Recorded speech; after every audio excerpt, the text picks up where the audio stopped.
আসসালামু আলাইকুম প্রিয় দর্শক। এখন আপনারা ওই দেখুন, গত রাত্রে এই খোলা গাছ থাকি খোলার শরীর নিয়ে গাছের অবস্থা দেখুন কিতা করছে। খোলার শরীর গত রাত্রে একটা নিছে, আরো ভাই আইন আরো দেখুন, আরো দুইটা খোলার গাছ খোলার শরীর এই 2-3 দিনের ভিতরে খোলার শরীর নিছে। আর আপনার ও গুয়া গাছ থাকি আপনার অনেক ভালো হয়ে গেছে। এই সুর এখন কোন জায়গা থেকে আইলা?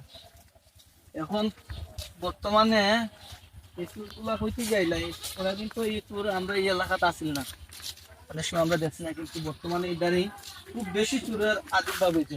ওই যখন গাছ হয় এই গাছের কুয়া নিচে হোসাইটা নিচে, ও হোসাইটা নিচে বাড়াবাই তাকিয়া গিরিজে দিয়ে সাদা উঠে গেছে। সাদা উঠার পরে এই এই সুপারিগুলো নিচে, আর ওই যখন ইচ্ছা আজকে 2 দিন আগে নিচে নিচের মধ্যে শরীরটা খুব বড়টা শরীর আছে, ও শরীরটা নিচে 2 দিন আগে।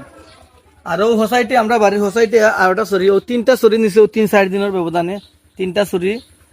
এই কোন জায়গা থেকে এই ফুলগুলো আইছে আসলে আমরা বলতে পারি না, কিন্তু এই দূরের একটা পরিস্থিতি এখন বর্তমানে আমরা এলাকাতে হয়েছে। তো আপনারা সবাই সতর্ক থাকবা। যার কলা গাছ আছে, হন সুপারি গাছ আছে, আপনারা একটু সতর্ক থাকবা। আর রাত 12টার পরে যারে যে জায়গাতে আপনারা খাইবা তারে আপনারা একটা জিজ্ঞাসাবাদ করবা যে কোন কারণে অত রাত্রে ইনার মাঝে দরকার কিতা। সবাই একটু সতর্ক থাকবা।